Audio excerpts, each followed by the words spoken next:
का सिद्धांत अकाट्य है। जो जैसा करता है वैसा ही फल पाता है, चाहे राजा हो या रंक, सेठ हो या नौकर। अरे स्वयं भगवान भी अवतार लेकर क्यों ना आए, कर्म का अकाट्य सिद्धांत उनको भी स्वीकार करना ही पड़ता है। आप कर्म करने में सावधान रहो, ऐसे कर्म ना करो जो आपको बांध कर नरकों में ले जाए। किंतु अभी जो पूर्व कर्मों का फल मिल रहा है उसमें आप प्रसन्न रहो, चाहे मीठे फल मिले चाहे खट्टे या कड़वे मिले, प्रसन्नता से उन्हें बीतने दो। यदि मीठे फलों से चिपकोगे तो आसक्ति हो जाएगी, और खट्टे या कड़वे फलों से संघर्ष किया तो खटास या कड़वापन बढ़ जाएगा। अतः सबको बीतने दो, जो बीत गई सो बीत गई, तकदीर का शिकवा कौन करे। जो तीर कमान से निकल गया उस तीर का पीछा कौन करे। पहले जो कर्म किए हैं उनका फल मिल रहा है तो उसे बीतने दो, उसमें सत्य बुद्धि ना करो। जैसे गंगा का पानी निरंतर बह रहा है, वैसे ही सारी परिस्थितियां बहती चली जा रही हैं। जो सदा सर्वदा रहता है उस परमात्मा में प्रीति करो, और जो बह रहा है उसका प्रयोग करो। तो इसमें जो है जैसे कि कर्म की गति बड़ी गहन है, मतलब कर्म का स्वरूप भी जानना चाहिए और अकर्म का स्वरूप भी जानना चाहिए, तथा विकर्म का स्वरूप भी जानना चाहिए, क्योंकि कर्म की गति गहन है। गीता में कृष्ण भगवान कह रहे हैं ना ये चीज़, कि कर्म का स्वरूप भी जानना चाहिए और अकर्म का स्वरूप भी जानना चाहिए, तथा विकर्म का स्वरूप भी जानना चाहिए, क्योंकि कर्म की गति गहन है। कर्म ऐसे करें कि कर्म विकर्म ना बने, दूषित या बंधन कारक ना बने, वरन अकर्म में बदल जाए, कर्ता अकर्ता हो जाए और अपने परमात्म पद को पाले। अहमदाबाद में वासाणा नामक एक इलाका है, वहाँ एक इंजीनियर रहता था जो नहर का कार्यभार भी संभालता था। वही आदेश देता था कि किसी क्षेत्र में पानी देना है, किस में नहीं देना है। एक बार एक किसान ने उसे एक लिफाफे में 100 रुपए की 10 नोटें देते हुए कहा, साहब कुछ भी हो पर फलाने व्यक्ति को पानी ना मिले, मेरा इतना काम आप कर दीजिए। साहब ने सोचा कि 1000 रुपये मेरे भाग में आने वाले हैं इसलिए यह दे रहा है, किंतु गलत ढंग से रुपए लेकर मैं क्यों कर्म बंधन में पड़ूं। 1000 रुपये आने वाले होंगे तो कैसे भी करके आ जाएंगे, मैं गलत कर्म करके 1000 रुपये क्यों लूं, मेरे अच्छे कर्मों से अपने आप रुपए आ जाएंगे। अतः उसने 1000 रुपये उस किसान को लौटा दिए। जो भी वो किसान दे रहा था उस किसान के रुपए उसने लौटा दिए। और क्या सोच के लौटाया कि अगर ये गलत ढंग से 1000 रुपये आ रहा है, यानी मेरे भाग में है, तो सही ढंग से भी 1000 रुपये आ ही जाएगा। तो उसने जो है वो 1000 रुपये नहीं लिए जो उस किसान ने दिए थे कि फलाना आदमी के खेत में पानी ना जाने पाए। कुछ महीने के बाद वह इंजीनियर एक बार मुंबई से लौट रहा था। मुंबई से एक व्यापारी का लड़का भी उसके साथ बैठा। वह लड़का सूरत आकर जल्दबाजी में उतर गया और अपनी अटैची गाड़ी में ही भूल गया। वह इंजीनियर समझ गया कि अटैची उसी लड़के की है। अहमदाबाद रेलवे स्टेशन पर गाड़ी रुकी, अटैची लावारिस पड़ी थी। उस इंजीनियर ने अटैची उठा ली और घर ले जाकर खोली। उसमें से पता और टेलीफोन नंबर लिया। इधर सूरत में व्यापारी का लड़का बड़ा परेशान हो रहा था कि हीरे के व्यापारी के इतने रुपए थे, इतने लाख का कच्चा माल भी था, किसको बताएंगे तब भी मुसीबत होगी। दूसरे दिन सुबह सुबह फ़ोन आया कि आपकी अटैची रेलगाड़ी में रह गई थी जिसे मैं ले आया हूँ, मेरा यह पता है, आप इसे ले जाइए। बाप बेटा गाड़ी लेकर वासाणा पहुँचे और साहब के बंगले पर पहुँचकर उन्होंने पूछा, साहब आप ही ने फ़ोन किया था। साहब आप तसल्ली रखें, आपका सब सामान सुरक्षित है। साहब ने अटैची दी। व्यापारी ने देखा कि अंदर सभी माल सामान एवं रुपए ज्यों के त्यों हैं। ये साहब नहीं भगवान है। ऐसा सोचकर उसकी आंखों में आंसू आ गए, उसका दिल भर आया। उसने कोरे लिफाफे में कुछ रुपए रखे और साहब के पैरों पर रखकर हाथ जोड़ते हुए बोला, साहब फूल नहीं तो फूल की पखुड़ी ही सही, हमारी इतनी सेवा ज़रूर स्वीकार करना। साहब 1000 रुपये रखे हैं ना। व्यापारी, साहब आपको कैसे पता चला कि 1000 रुपये हैं।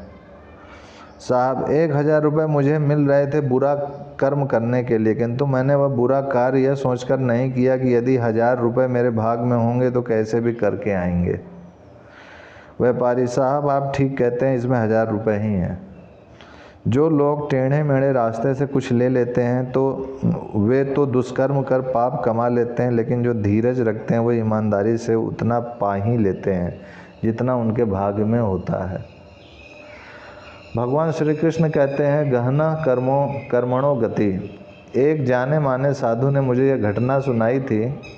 बापूजी, यहाँ गया जी में एक बड़े अच्छे जाने माने पंडित रहते थे।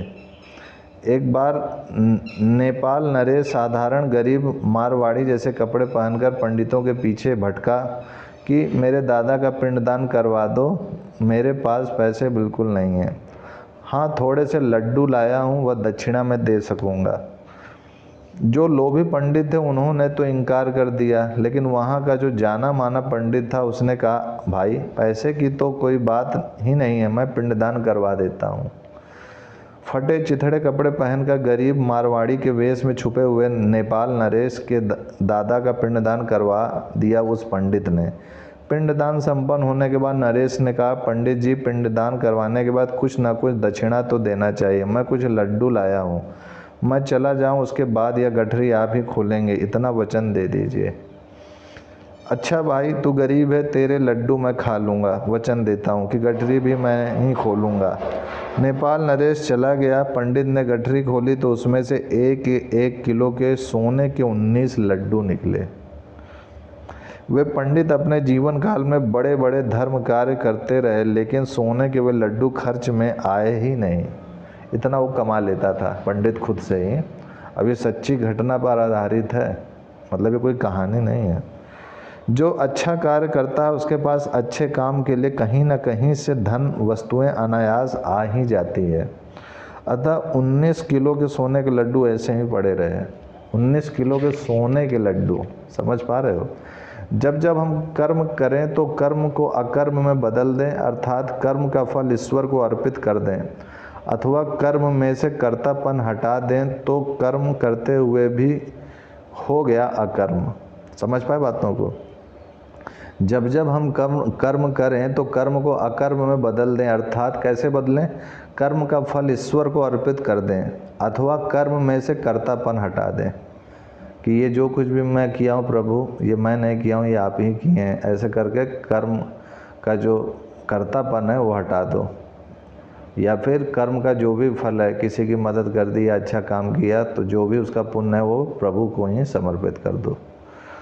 तो ये क्या हो जाएगा? ऐसा करने से जो कर्म है वो अकर्म में बदल जाएगा।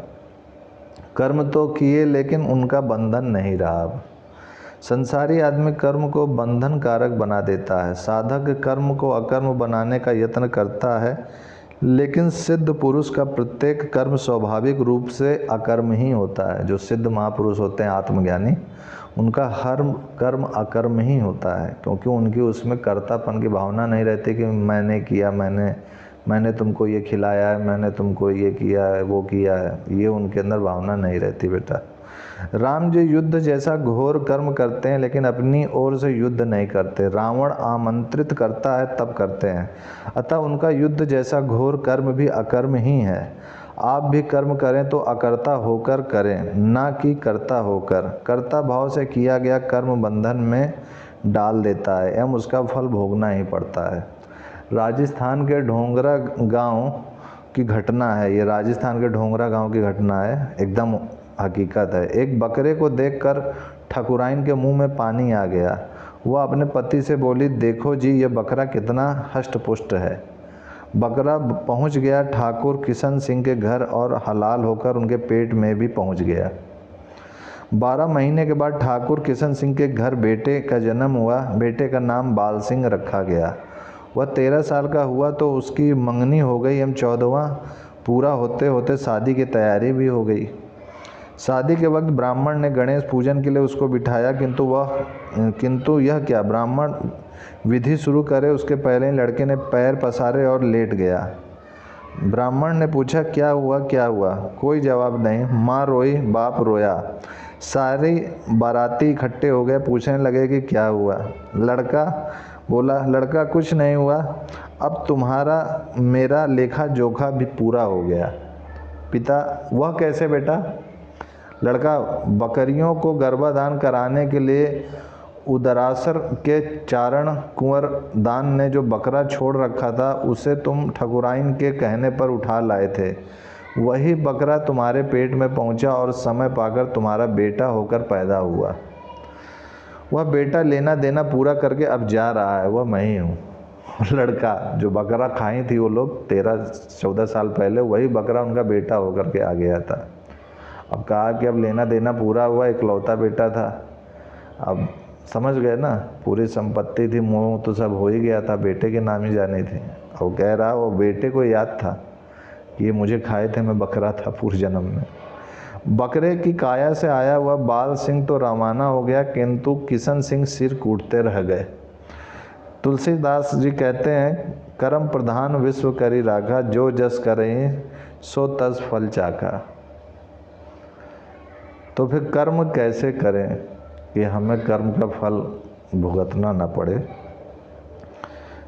तो श्रीमद् भागवत में कृष्ण भगवान कह रहे हैं, तू निरंतर आसक्ति से रहित होकर सदा कर्तव्य कर्म को भली भांति करता रह, क्योंकि आसक्ति से रहित होकर कर्म करता हुआ मनुष्य परमात्मा को प्राप्त हो जाता है। मतलब जो कर्म कर रहे हो उसे कर्तव्य, तू निरंतर आसक्ति से रहित होकर सदा कर्तव्य कर्म को भली भांति करता रह, क्योंकि आसक्ति से रहित होकर कर्म करता हुआ मनुष्य परमात्मा को प्राप्त हो जाता है।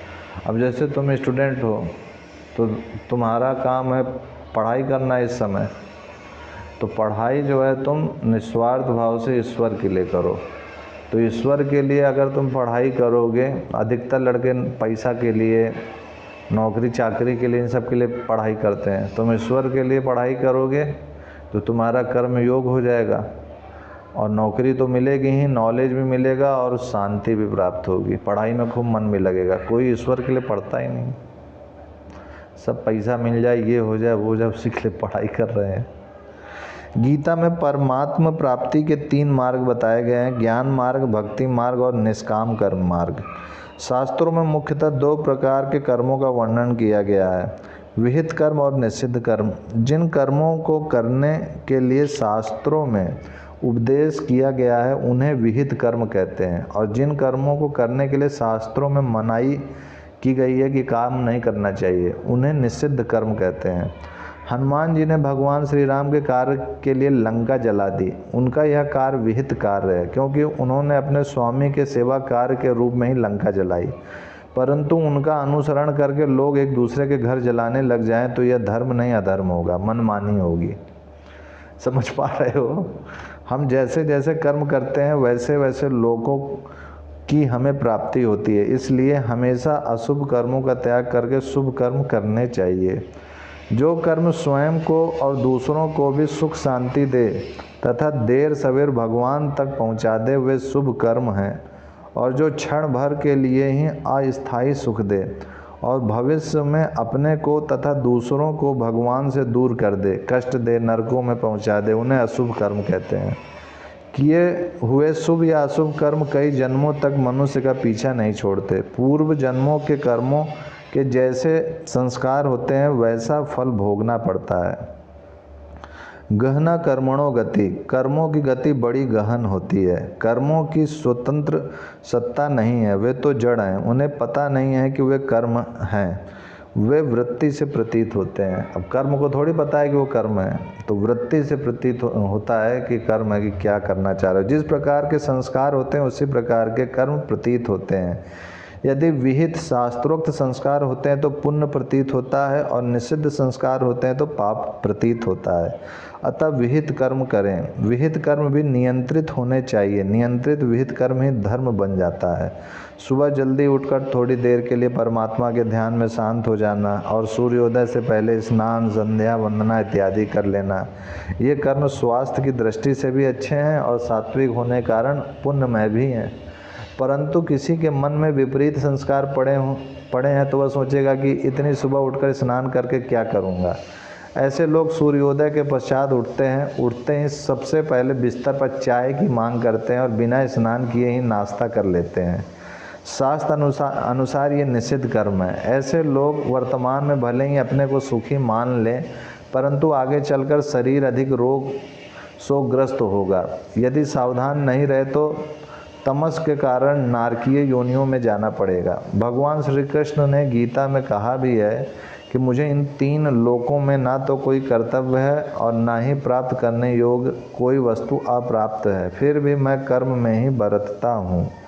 इसलिए विहित और नियंत्रित कर्म करें। ऐसा नहीं कि शास्त्रों के अनुसार कर्म तो करते रहें किंतु उनका कोई अंत ही ना हो। कर्मों का इतना अधिक विस्तार ना करें कि परमात्मा के लिए घड़ी भर भी समय ना मिले। स्कूटर चालू करने के लिए व्यक्ति किक लगाता है, परंतु चालू होने के बाद भी वह किक ही लगाता रहे तो उसके जैसा मूर्ख इस दुनिया में कौन होगा।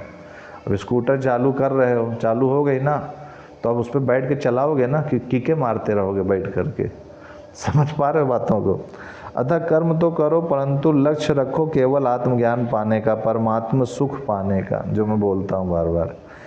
अनासक्त होकर कर्म करो, साधना समझकर कर्म करो। ईश्वर परायण कर्म होते हुए भी ईश्वर को पाने में सहयोगी बन जाता है। अब जैसे आजकल के समय में बच्चों के सामने क्या आदर्श रखा जा रहा है, धनवान, ये देखो इसने इतने कम समय में करोड़पति बन गया, उससे तुलना कराई जा रही। बच्चों के अंदर वासना और इच्छा भरी जा रही है कि तुम भी पैसा कमाओ तो ही तुम बड़े होगे। अब पैसा कमाने के लिए वो कर्म करेगा, अब गलत सही उल्टा सीधा जो भी मार्ग चुने, अब उससे वो कर्म बंधन पैदा करेगा और फिर अशांति को प्राप्त होगा। समझ पा रहे बात को। तो आजकल बच्चों में आइडियल को क्या दिखाया जा रहा है कि जिसके पास जितना पैसा जल्दी कमा ले रहा है, जो करोड़पति बन जा रहा है, वही आइडियल है। जिस चैनल को देखो, जिसमें देखो, सब जो है बच्चों के सामने आइडियल उसी को प्रस्तुत कर रहे हैं जो कम समय में खूब पैसा कमा रहा है, उसी को बच्चों के सामने आइडियल बना दे रहे हैं। समझ पा रहे बातों। विधि हाथ। तो इस बात को समझ पाए दोस्त।